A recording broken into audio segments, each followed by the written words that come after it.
పాపము అనేది ఒకటి బైబిల్ గ్రంథంలో ఆదికాండం దగ్గర ప్రారంభం నుంచి ప్రకటన గ్రంథం వరకు కూడా ఈ అంశాన్ని చూస్తాం. కనబడని ఒక బుక్కే రాయొచ్చు, ఒక పుస్తకమే రాయొచ్చు. ఆదికాండంలో ఎన్నో అధ్యాయం నుంచి ప్రారంభమైందో తెలుసు కదా. పాపము అనేది సైతాను గాడి యొక్క వాడి ద్వారా ఇది భూమి మీదకి రావడం జరిగింది. 3వ అధ్యాయంలో మనం చదువుతాం. అయితే పాపమే గనుక అది ఎవరి మీద ఉన్నా, ఎవరిలో ఉన్నా, ఎవరికి కూడా ఉన్నా దానికి ఉన్న లక్షణం ఏమిటంటే దానికి ఒక శక్తి ఉంటుంది, దానికి ఒక బలం ఉంటుంది. అది మనిషి మీద ప్రతాపం చూపడానికి అది ఇష్టపడుతుంది. ఈ పాపం వల్లే మనుషులు పైకి రాకపోవడానికి, వర్ధిల్లకపోవడానికి, మరి దీవెనకరంగా ఉండకపోవడానికి మెయిన్ రీజన్ ఏమిటంటే పాపమే. ఈ పాపం కనుక మనిషిలో ఉంటే అది మనిషిని పట్టుకుంటుందని సంఖ్యాకాండం 32:23 వచనంలో మనం చదువుతాం. మనిషిని పట్టుకోవడం అంటే ఏదో ఇలా పట్టుకొని వదిలేసేది కాదు, పట్టుకొని పాతాళం వరకు లాక్కెళ్ళే దానికి ఆ ప్రాధాన్యత, దానికి ఆ ప్రత్యేకత ఉంది. అయితే ఈ పాపం కనుక మనిషిలో ఉంటేనండి ఈ మనిషి ఒక ఊబిలో ఉన్నట్టే. ఊబిలో అంటే ఎంతకంతకు అతడు కూరుకుపోతాడే తప్ప పైకి రావడానికి ఆస్కారాలు ఉండవు అన్నట్టుగా కీర్తన 42 కూడా చదువుతాం. పాపం మనిషికి ఎప్పటికీ మేలు కలగనివ్వదు.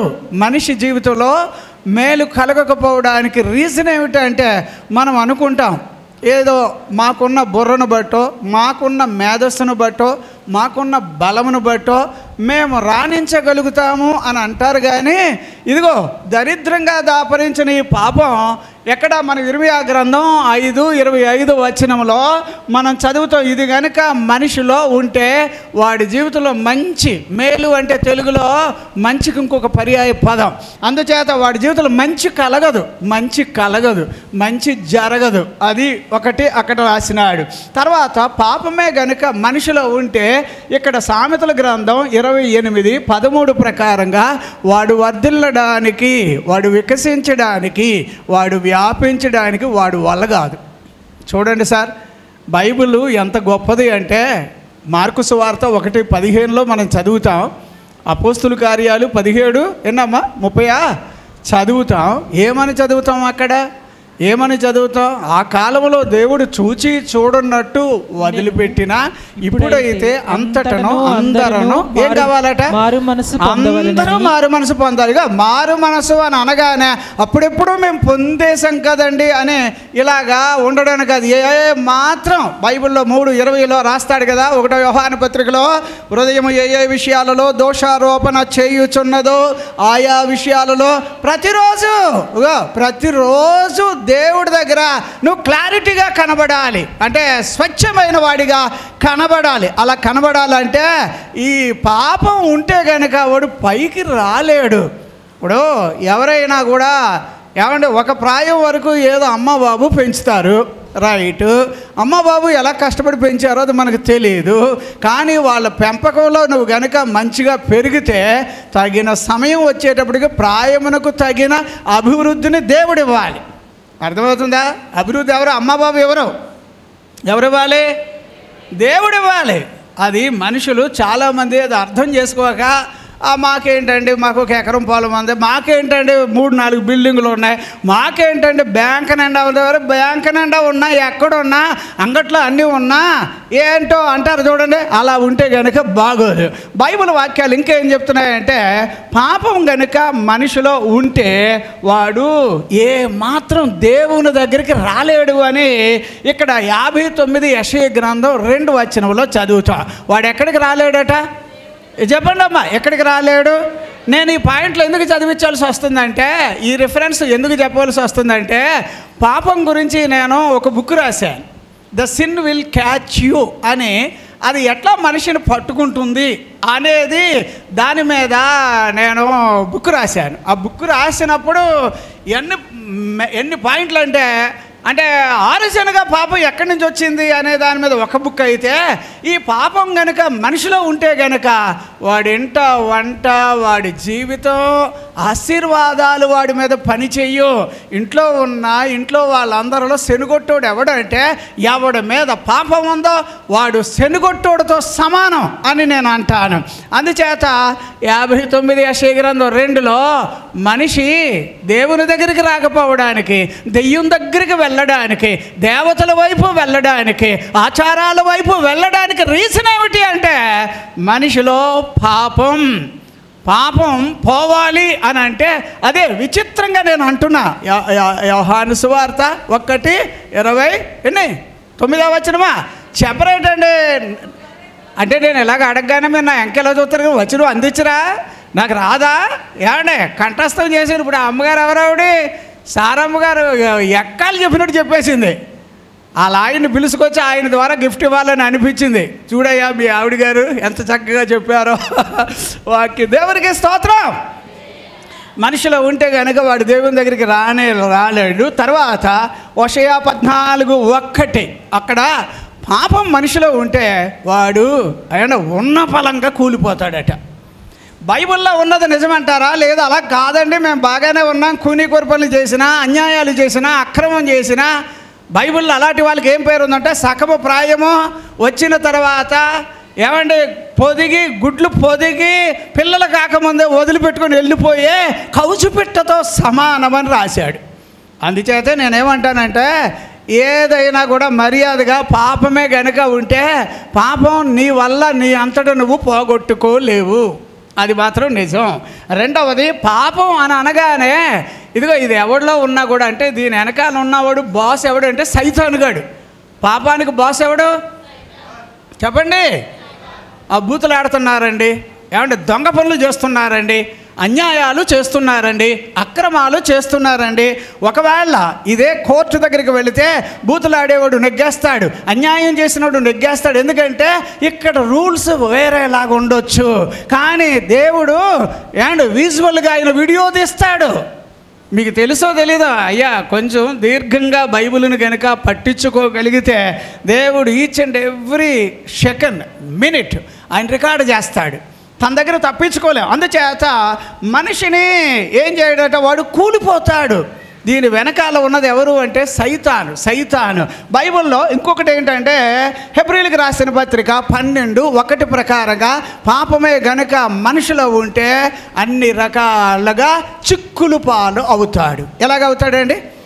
ఆ ముడి మనం ఎప్పలేమో, ఆ ముడి మన వల్ల కాదు, అలా ఉంటుంది. తర్వాత బైబిల్ వాక్యాల్లో సామెతలు 13:6 పాపము గనుక మనిషిలో ఉంటే వాడు చెరిపివేయబడతాడు. ఇప్పుడు చూడండి, మనిషిలో పాపం ఉందనుకో మనిషి బతుకు ఎలా ఉంటుంది ఏమండి? అక్కడ ఎంత మనం చదువుతాం దీంట్లో మనం యెషయా గ్రంథంలో 14:11 లేదా 12 మనం చదివితే కనుక భూమిని వాడు అడవిగా చేస్తాడు. మన జీవితాలకు ఆడు కనుక కనిపించాడు అనుకో ఏమండి, దేవుని బిడ్డలకి ఉండే భాగ్యం ఏమిటంటే 13-19 మత్తయి సువార్తలో చదువుతాం. దేవుని వాక్యం ఉంటే కనుక వాడు అదృష్టవంతుడు. కానీ వాక్యం మనిషిలో లేకుండా లాక్కుపోయేది ఎవడంటే సైతానుగాడు. లూకా సువార్త 8-12 కూడా ఇదే చదువుతాం.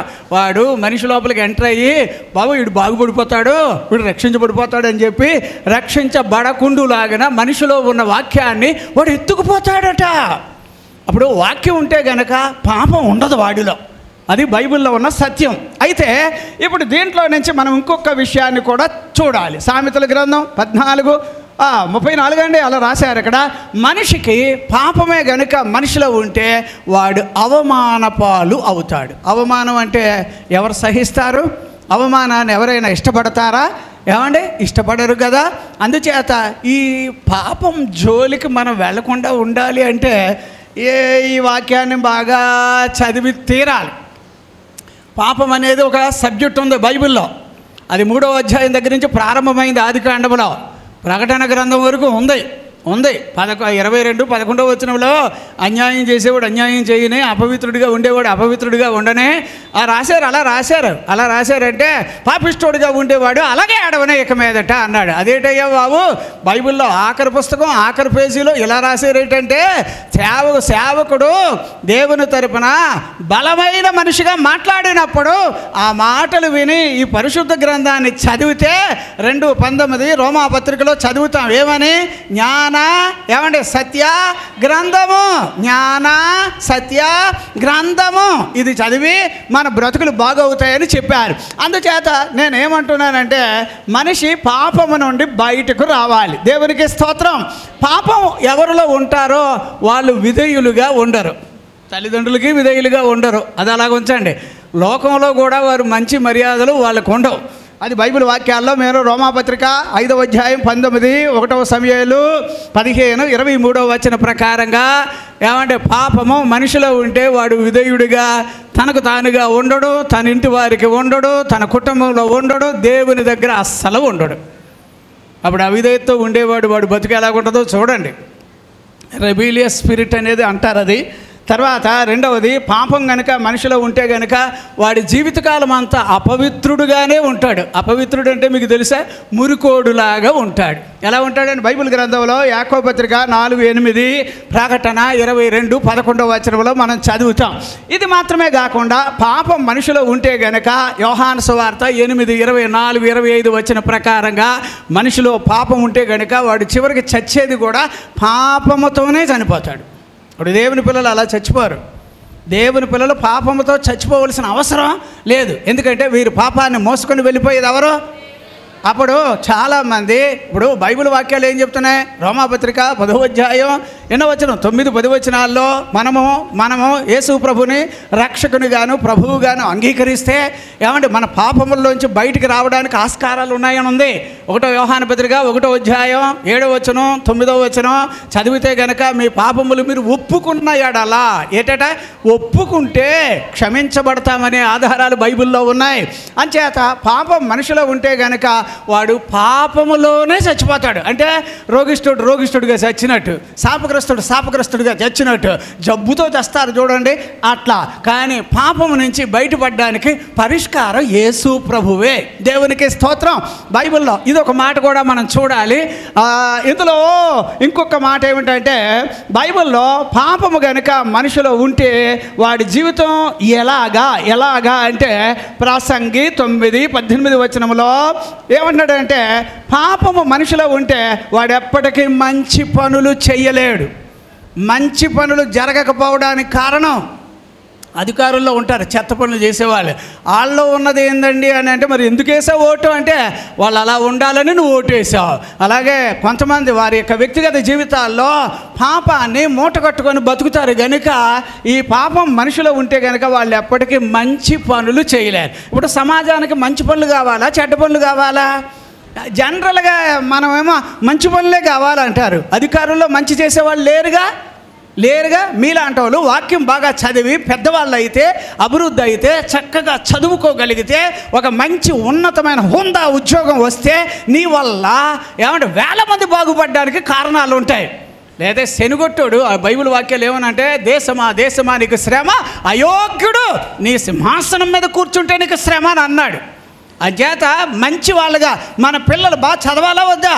మన పిల్లలు మంచిగా చదివి ఒక్కొక్కరు ఏదో డాక్టర్ అమ్మ ఒక పాప ఉంది ఇక్కడ, తర్వాత ఏ బాబా మంచి ఉద్యోగం ఈ అమ్మాయి చేస్తుంది గాయత్రి, ఈ బాబా ఎవరో జర్నలిస్టా, దేవుడు మంచిగా అంటే నేను అంటున్నా పిల్లలు చదవాలి.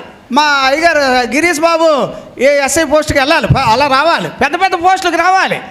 నేను కోరుకుంటున్నాను ఏంటంటే, సార్ మీరు పైకి వస్తే నాకేమైనా లాభమా అని అనకండి, మీకేమైనా లాభమని నేను నా ప్రభువుకి లాభం అంతే. అర్థమవుతుందా? అది మనసులో పెట్టుకోండి. ఇంత చదువుతారు, తర్వాత ఇదే ఎక్కువ. మా ఇళ్ళల్లో ఎవరు ఇంతవరకు చదవలేదట. ఎవరైనా ఇలాంటి పోలికలు ఎందుకే బాబు? ఇళ్ళల్లో ఎవరు చదవనందుకు దేవునికి స్తోత్రం. నువ్వు చదువు, పెద్దోడు బాబు, అభివృద్ధి అవ్వు, నువ్వు పైకి వస్తే ఈ దేశం సంతోషిస్తుంది. దేవునికి స్తోత్రం. హల్లెలూయా. అంచేత బైబిల్ వాక్యాల్లో ఇది కూడా మనం చూస్తూ ఉంటాం. పాపం కనుక మనిషిలో ఉంటే 43వ కీర్తన యెషయా గ్రంథం 43 యెషయా గ్రంథం, ఇక్కడ కీర్తన రాసాం. పోయిన వారం కూడా నేను బహుశా ఈ రెఫరెన్స్ తప్పు చెప్పి ఉండొచ్చు. అయితే 43:24లో పాపం మనిషిలో ఉంటే గనుక వాడు దేవునిని విసిగిస్తాడట. విసిగించడం అంటే తెలుసా? విసిగించడం అంటే ఏంటి? ఇంకో తెలుగు పదం చెప్పండి సార్. పీడించడం. పీడించడం. అబ్బో ఇళ్ళల్లో ఉంటారు ఒక రకంగా పీడించే గయ్యాలోళ్ళలాగా ఎప్పుడు గొడవ. తెల్లారా ఎందుకు అయ్యిందో కానీ మొదలెడతారు సుప్రభాతంలాగా. గొడవ మళ్ళీ గొడవ, మధ్యాహ్నం గొడవ, పడుకునేటప్పుడు గొడవ, సరదాగా బయటికి వెళ్తే పార్కు దగ్గర గొడవ, ఎక్కడ పడితే అక్కడ గొడవ. ఇదేంటో ఇదో దరిద్రం అండి. ఈ పాపం మనిషిలో ఉంటే పీడిస్తాడు. ఇంట్లో వాళ్ళు పీడించడం అంటే సతాయించడం అంటే దేవుణ్ణి నువ్వు పీడించేవింటారని బతుకు బాగోదాబా. అది అందులోంచి బయటపడాలని బైబిల్ వాక్యం చెప్తుంది. పాపం మనిషిలో ఉంటే కనుక వాడు ఎప్పుడు కూడా ఏమండి వాడు ఎలాగుంటుందంటే చెడు పనులు చేసేవారిగా వాడు ఇతరులను ప్రేరేపిస్తాడట. అది బైబిల్ వాక్యాల్లో ఎక్కడ సామెతల గ్రంథం 9లో మనం చదువుతూ ఉంటాం. అందులో 10 అనుకుంటున్నాను. అయితే నేనేమంటున్నానంటే బైబిల్ వాక్యాలు చెప్తున్న పాపం మనిషిలో ఉంటే వాడు మంచి పనులు చేయనివాడు అనేది ఒక వచనం చదివినా చెడ్డ పనులు చేసేటట్టుగా వాడు ప్రేరేపిస్తాడట. ఎంత అన్యాయం కదా ఇది. ఏమంటే అప్పుడు పోలీసు వాళ్ళు పట్టుకున్నారనుకో, ఎవరిని పట్టుకుంటారు? అదే ట్రైన్ నేను చెప్పాను కదా, బక్కోడు ఎవడో కుదరక ట్రైన్ ఇలా లాగుతున్నట్టు ట్రైన్ చేస్తున్నాడట. అవతలోడు ఎవడో లావుంటాడు అనుకున్నాడట. ఈడు బ్యాగ్లే ఇందాక ఎత్తలేకపోయాడు, ఇంత పెద్ద బండిని ఈడు ఆపుతాడా అని చెప్పి ఆడెవడో చూసినోడు ఎవడో వెళ్ళి లాగాడట. లాగితే ఆ పోలీసు వాళ్ళు వచ్చారు, రైల్వే పోలీసు వాళ్ళు. ఎవరు ఈ పని చేశారు ఈ బాక్సులో నుంచి అని అనగానే ఆ లాగినోడు అన్నాడట, ఈడు లాగుతాకి ట్రై చేస్తే వీడి వల్ల అవ్వట్లేదు నేను లాగాను అన్నాడట. మాకు ఇప్పుడు బండిలో ఆపినోడే కావాలి నువ్వే రా అని పట్టుకుపోయాడట. అది అట్లా అది చూసారా ఎట్లా ఉంటుందంటే అది అంత డేంజర్గా ఉంటుంది. తర్వాత బైబిల్ వాక్యాల్లో మనం చాలా ముఖ్యమైన ఉన్న విషయం ఏంటంటే పాపం మనిషిలో ఉంటే 1 యోహాను పత్రిక 3:8 ప్రకారంగా వాడు అపవాది సంబంధి. వాడు ఎవరి సంబంధి చెప్పాలి? అప్పుడు పాపం లేని వాళ్ళు ఎవరి సంబంధులు? యేసయ్య సొత్తు. దేవునికి స్తోత్రం, హల్లెలూయా. అంచేత ఇందులో నుంచి చాలా ముఖ్యంగా మనం గమనించాలి. ఇందులో పాపమే గనుక మనిషిలో ఉంటే కీర్తన 38:3వ వచనం ప్రకారంగా వాళ్ళు రోజు రోజుకి కృషించిపోతారట. పాపం మనిషిలో ఉంటే రోజు రోజుకి చిక్కుపోతారంటే తెలుసా? ఏమంటే చొట్టపొక్కలు రావడం, ఒళ్ళు కాళ్ళు చేతులు ఎండిపోవడం, ఓసర అదే 8 mm రాడ్లు ఉంటాయి చూడండి, చేతులు ఇలా చిక్కుపోయి బేద కడుపు వచ్చి పళ్ళు ఒకటి మాత్రం కుందేలుకు వచ్చినట్టు బయటకు వచ్చి అట్టా ఉంటాయి చూసారు. సరదాగా చెప్తున్నాను. అలాగే ఎండిపోతారట. అది బైబిల్లో మనం ఆ వచనాన్ని కూడా చూడగలుగుతాం. తర్వాత ఇంకొకటి, పాపం కనుక మనిషిలో ఉంటే ఆ మనిషి ఎప్పటికీ బాగుపడడని మీకు 6:13. బాగుపడడు అంటే అరే రోగం తగ్గదు. అది అసలు అక్కడ ఉన్న రాసిన వచనం. వాడి రోగం ఏంటి అలా చూస్తారేటండి? రోగం పోవాలంటే ఎవరు కావాలి? యెషయా గ్రంథం 53లో ఎవరు రాశాడు? మన పాపముల నిమిత్తం ఆయన మొత్తబడ్డాడు, వ్యసనాక్రాంతుడయ్యాడు. లేవా అలా వచనాలు లేవా? 53 మొత్తం చదివితే నీకు ఏమంటే ఆయన ఏం చేయబడ్డాడట? శాపగ్రస్తుడయ్యాడు. అవన్నీ ఉంటే ఇక్కడ మీకా గ్రంథంలో చదివే వచ్చిన ప్రకారంగా పాపం మనిషిలో ఉంటే కనుక వాడు రోగిష్ఠుడుగానే ఉంటాడట. మీరు కొంచెం ఇది అలాగైతే సారు సుఖరోగాలు ఉంటున్నాయి. అదేదో సుఖరోగాలు ఆ టైట్లు ఎలా పెట్టారు. తర్వాత ఏదో మధ్యరికంగా వచ్చే రోగాలు ఉంటాయి, దీర్ఘకాల జబ్బులు ఉంటాయి. యేసయ్యా ఇది తేడా ఉంది, వాక్యం ఇలా ఉంది, ఇక్కడేమో ఇలా ఉంది, ఏమిటి అని చెప్పి మనం ఏం చేయాలంటే దాని మీద మనం జయం పొందేటట్టుగా రావాలి. అది వాక్యంలో ఉన్న సత్యం. పాపం కనుక మనిషిలో ఉంటే ఏమంటే ఒక్క పాపాత్ముడు ఏం చేస్తాడట? చెప్పాలబ్బా అనేక ఎక్కడుంది?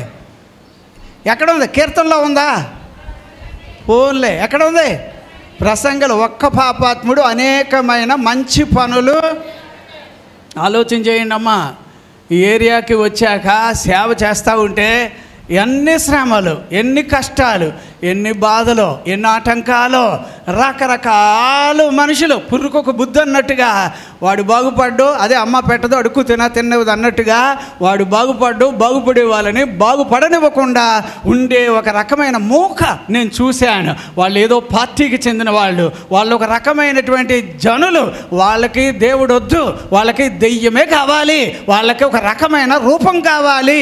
బైబిల్లో ఏమంటే మా ముందు మోషే వద్దు, మాకెవరు కావాలి? ఎద్దు కావాలి. ఏది కావాలట? ఎద్దు కావాలి. రంగులు వేసి డిజైన్ వేసి మొహంజో అరప్ప దగ్గర ఉంటుంది చూడండి, కాది కాలువలో బొమ్మలో అవి కావాలి. దాన్ని చూసి ఇదే మా దేవుడు, ఇదే మమ్మల్ని అంత దూరం నుంచి ఐగుప్తు నుంచి రప్పించిందట.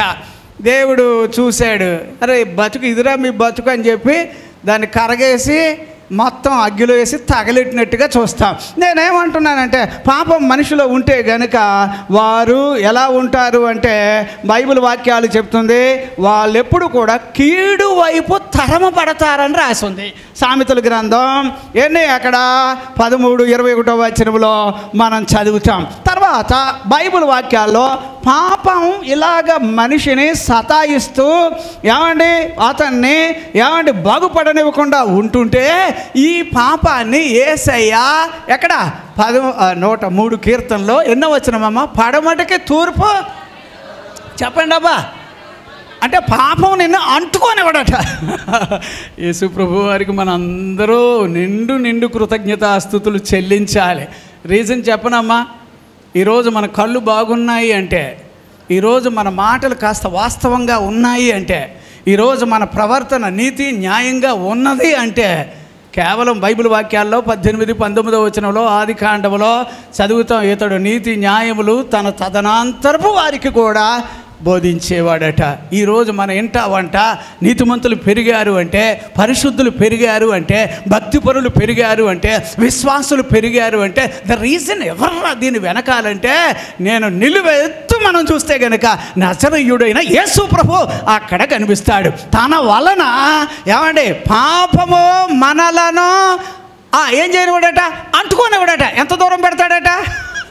పాడమట్టకి చెప్పండి అబ్బా ఏంటండి ఎంత అది వచనం ఎక్కడమ్మా? 112 వచనం 103లో ఇక అంటుకోనివ్వడంటే అది పాడమడ తూర్పు రెండు దగ్గరగా ఎంత దూరమో మనం చెప్పలేం. అంత దూరం ఆయన పడేసాడు దాన్ని. దేవునికి స్తోత్రం. తర్వాత బైబిల్ గ్రంథంలో ఇర్మియా గ్రంథం 20 వచన ప్రకారంగా ఏమంటాడు అక్కడ? పాపము బైబిల్లో అది వెతికినా నీ కంటికి కనబడనివ్వడట.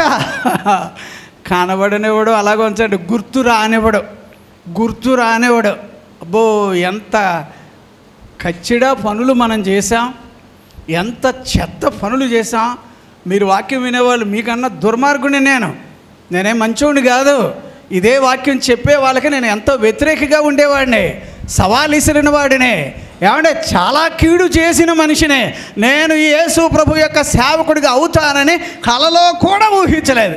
నా జీవితంలో నేను ఈ బైబిల్ పట్టుకొని వాక్యం చెబుతాను అని నేను ఎన్నడూ అనుకొనలేదు. నేనంతా ఈ బైబిల్కి వ్యతిరేకంగా ఉండాలి. ఎందుకంటే నేను అలాంటి విద్య నేర్చాను, అట్లాంటి చదువు చదివాను, అట్లాంటి రీతిలో మా బాబు ఎలా ఉన్నాడో మా బాబులాగా నేను ఉండాలనుకున్నాను. కానీ అసలు సిసలైన బాబు ఈయన.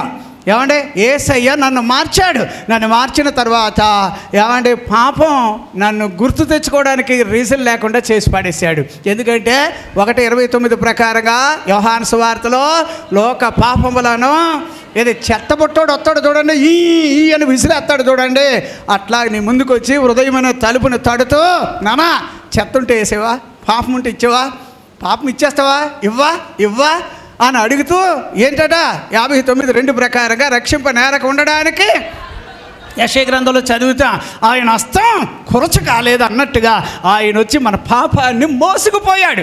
ఎవడు పాపాన్ని తన చేతులకి ఇచ్చాడో బాగా తీసుకుపోండి. ఇది ఉండటం వల్ల నా ఇల్లు శనుగొట్టుది అయిపోయింది, ఈ పాపం వల్ల నా ఇల్లు నాశనం అయిపోయింది. పాపం మనిషిలో ఉంటే వాడు చీకట్లో ఉన్నట్టే.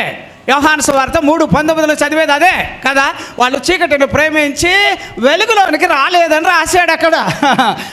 అది జాత. నేను ఇంకో వచనం చెప్పి క్లోజ్ చేస్తాను. ఇది ఏమండి, పాపము ఏమండి బైబిల్ వాక్యాల ప్రకారంగా చదివితే 44:22 చదివితే యెషయా గ్రంథంలో పాపం మనలను ఏమండి ఆవరింపనివ్వడట. ఏం కానివ్వడమ్మా? ఆవరించడం అంటే తెలుసా? కొంతమంది కదా ఉన్నట్టు మాట్లాడుతూ నిద్ర వచ్చేస్తుంది అడిగాని అంటారు, ఎందుకంటే అది వచ్చేసింది మీదకి, అట్లా ఉంటుంది. కానీ ఈ గొప్ప దేవుని వలన ఏమండి పాపము నిన్ను ఆవరింపకుండా చెయ్యడానికి యేసయ్య ఈ లోకానికి వచ్చాడు. నేను ఒకటి చెప్పనండి, పాపం అనేది కనుక ఏమంటే ఇర్మియా గ్రంథం అదే యెషయా గ్రంథం 38:17 ప్రకారంగా పాపము నీ ముందు చెప్పండి, నీ ముందు మరి ఎక్కడ వేసుకుంటాడు ఆయన? వీపి వెనక. నీ ముందు అలాగే వెళ్ళనివాడు. అది ఎలా పోతే అదంటే సారీ వెళ్ళిపోతాడని అలాగే వెళ్ళిపోవలసిందే. పాపం నీ వెనకాల ఉండాలి కానీ నీ ముందు రాదు. పాపం నిన్ను అంటుకునేవాడు, పాపం నిన్ను ఆవరింపనివాడు. పాపం గురించి బైబిల్లో నేను నీకు జ్ఞాపకం రాకుండా చేసేస్తాడు. పాపం గురించి ఇంకొక చిన్న మాట, ఇది ఏమిటి అంటే బైబిల్ వాక్యాల్లో మనం చదువుతాం. మీకా గ్రంథం 7వ అధ్యాయం 19వ వచనం ప్రకారంగా పాపము ఏమండి సముద్రపు అడుగున, అంటే నిజంగా తీసుకెళ్ళి పార్సిల్ చేసేసి నీ పాపాన్ని స్పీడ్ పోస్ట్లో అక్కడ పంపించేసాడని అనుకోకండి. ఆ రోజుల్లో అర్థం అవ్వడానికి సముద్రపు అడుగులో వేసేసానంటే సముద్రం అడుగులోకి వెళ్ళి ఎవడ చూసి వచ్చాడండి? ఈ భూమి మీద ఏమంటే మనం ఇవన్నీ పరిశోధన చేస్తారు, అంతరిక్షంలో పరిశోధన చేస్తారు. సముద్రంలో ఏముందో ఇంకా చాలామందికి కొంచెం కూడా తెలియదట. లెక్కలేస్తే ఒక 20% కొంచెం పట్టుకున్నారట. ఇంకా ఎంత 80% ఉంది సముద్రం రహస్యాలు. కానీ పాపాన్ని అలాగా ఆయన ఎక్కడ పడేశాడు? నీ పాదాల క్రింద. దరిద్రం ఎక్కడ ఉండాలి? ఇప్పుడు నీ రోగాలు ఎక్కడ ఉండాలి? ఈ వాక్యాన్ని దేవుడు బహుగా దీవించునుగాక. నేను కరెక్ట్గా 20 నిమిషాలు 10 నిమిషాలు చెబుదాం అనుకున్నాను, కొంచెం ఎక్కువైందేమో. దేవుడు ఈ వాక్యాన్ని దీవించునుగాక. ఇక్కడ నేను చివరిగా కోరుకునేది ఏంటంటే పాపం అనేది ఒక ముళ్ళు లాంటిది. ఎలాంటిదమ్మా? ఇంకా చాలా అలాంటి అర్థాలు చాలా ఉన్నాయి. జాగ్రత్త, అది నిన్ను చీటికి మాటికి గుచ్చేదట్టుగా కాకుండాలాగిన ముందు మన జీవితాల్లో పాపము అనేది గనక ఉంటే ఎంత దరిద్రంగా ఉంటుందని తెలుసుంటే ఎప్పుడో దాన్ని దూరం పడేయవచ్చు కదా అని ఇప్పుడు అనిపించవచ్చేమో. కానీ పాపంతో సరదాగా జట్టేయకండి, కలవకండి. అది మిమ్మల్ని నాశనానికి తీసుకువెళుతుంది. ఆదికాండం 4వ అధ్యాయం 4వ వచనం దగ్గర నుంచి అమ్మా 7వ వచనంలో చదివితే పాపము నెమ్మదిగా పొంచి ఉండే ఒక మృగం లాంటిదట. ఏ టైం దొరికిన అదునొత్తే మీదకొచ్చి ఎత్తుకుపోతుంది, నీ జీవితాన్ని పాడు చేసేస్తుంది. అందుచేతే ఈ పాపాన్ని నజరేయుడైన యేసయ్య ఆయన పాపమును మోసుకుని వెళ్ళిపోయాడు, పాపాన్ని తీసుకుని వెళ్ళిపోయాడు, పాపము లేకుండా చేసేసాడు, పాపమును తుడిచేశాడు, కడిగేశాడని ఎంత చక్కటి మాటలు రాసున్నాయో. ఏమంటే గుండు కొట్టించుకున్నంత మాత్రంలో పాపం పోదు. ఏదో మనకున్న ఏదో ఇచ్చేస్తే పాపం పోతుందని అనుకున్నారు. ఏమంటే నేను ఒకటే అంటాను, పాపము తలంపుల్లో రాకుండాలాగిన దేవుని వాక్యం కావాలి, దేవుని వాక్యం కావాలి. పాపము మన చేతల్లో ఉండకుండాలాగిన దేవుని యొక్క ఖడ్గము, ఈ 2 అంచులు కలిగిన ఖడ్గము వారి చేతిలో ఉండెను. దేవునికి స్తోత్రం. సరే, దేవుడి వాక్యాన్ని దీవించునుగాక. చాలా దేవుని యొక్క కృప మన కూడా ఉండబట్టి పాపం గురించి కూడా ఒక అంశాన్ని మనం వినడానికి దేవుడు భాగ్యం ఇచ్చినాడు. దేవుడి వాక్యాన్ని దీవించునుగాక. ఆమేన్. అమ్మ రండి, పాట పాడడానికి మీకు ఛాన్స్ ఇచ్చినారు.